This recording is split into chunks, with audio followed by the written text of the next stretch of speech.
Crystal Palace vs Everton prediction, team news, lineups Premier League. Having been denied victory in gut-wrenching circumstances last time out, Everton head south to take on Crystal Palace at Selhurst Park in Saturday's Premier League battle.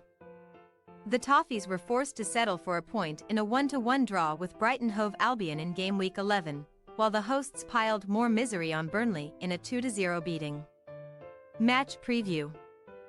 October had been a month of Halloween horrors for Crystal Palace, who after sinking Manchester United on September 30th only took 1 point from a possible 3 against Nottingham Forest. Newcastle United and Tottenham Hotspur, scoring 1 goal in the process.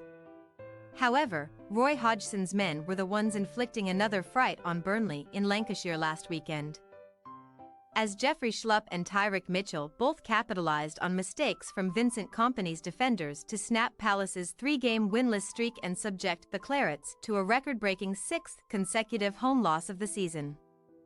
Sam Johnstone did not enjoy a completely stress-free afternoon in the Palace goal, but the England international was reliable when called upon as Hodgson's men maintained their position in mid-table obscurity, currently occupying 11th spot and only adrift of Chelsea on goal difference. By keeping the Clarets at arm's length, Palace recorded their 5th clean sheet of the new term at Turf Moor. Only Arsenal and Newcastle United can also boast a quintet of shutouts, but Hodgson's side have just 1 win to show from their last 6 Premier League games at Selhurst Park. London derbies have often been the bane of the Eagles, though, as from their last 20 Premier League home clashes against teams outside of the English capital, Palace have only been beaten in 1 of them. And even then Manchester City only travelled home with a 1-0 victory in the bag. 2 Everton left-backs made the net bulge when Brighton made the long journey to Goodison Park last weekend. But unfortunately for the Toffees faithful, only 1 of them scored at the correct end of the field, as Sean Dyche's men were cruelly denied a 3rd successive win across all competitions. Vitaly Mykolenko's near-post rocket propelled Everton into an early lead against the Seagulls, who then had no answer to their hosts' defensive might and their own profligacy. But with 84 minutes on the clock, a Karu Mitoma cross struck Ashley Young's thigh and flew over Jordan Pickford into the Everton goal. Despite the heartbreaking manner of the draw, Dyche insisted that his side still gained 1 point rather than losing 2 against the Europa League representatives, and the 16th-placed Toffees still hold an unassailable 5-point lead over Bournemouth in the relegation zone at this juncture. Recording a 5th win from their last 7 away games would be the perfect medicine to last weekend's dismay for Everton, whose only loss on the road since September came at the hands of Merseyside rivals Liverpool. And the Toffees could now march to 3 consecutive league wins in London for the first time since the days of Carlo Ancelotti in November 2020. History favours the men in blue, as Everton have been beaten in just one of their last 17 Premier League showdowns with Crystal Palace and stormed to a 3-0 win over the Eagles in October 2022, but April's reunion at Selhurst Park ended without the net rippling once in a forgettable goalless draw. Team news. The Palace treatment room has slowly emptied out, but the Eagles have been handed yet another attacking blow with Jesurun Raksaki, who is reportedly facing a month on the sidelines with a hamstring injury after failing to make the squad at Turf Moor.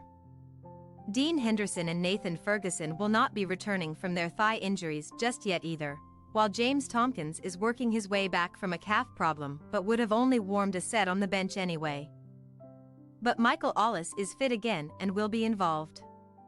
Last weekend also saw the much-anticipated return of Ebereki Eze, who set up Mitchell's strike after his introduction and should now be considered for a recall to the first 11 over Will Hughes. Meanwhile, Everton managed to hold Brighton to a draw without the services of in-demand midfielder Amadou Onana, who was ruled out of the encounter with a tight calf, but the Belgian has trained alongside Jared Branthwaite and Abdoulaye Doucouré, who have been struggling with a knock and illness, respectively. It is as you were in the Toffees treatment room otherwise, as Andre Gomez calf and Dele Alli groin are still on the road to recovery, while Seamus Coleman completed 45 minutes for the under-21s in their defeat to Manchester United last weekend. Coleman is unlikely to be considered for a first-team return just yet. though, allowing his fellow veteran Young to continue at right back as he seeks to make amends for his excruciating own goal against the Seagulls. Crystal Palace possible starting lineup: Johnstone, Ward, Anderson, Gahey, Mitchell, Lerma, Ducour, Ayew, Ease, Schlupp, Edouard.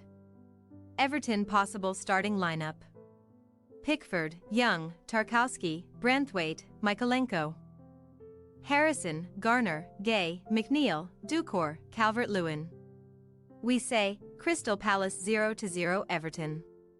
While Palace can proudly claim to be one of the 3 stingiest defenses in the Premier League so far this season, Everton have failed to make the net score in 5 top-flight matches, more than any other team in the division. As a result, it would be typical of the footballing gods to bless the Selhurst Park crowd with a glut of goals. But a low-scoring draw, potentially even a scoreless one, is the only outcome we can picture. Thanks for your watching. Don't forget to click the subscribed button and hit the bell icon for more.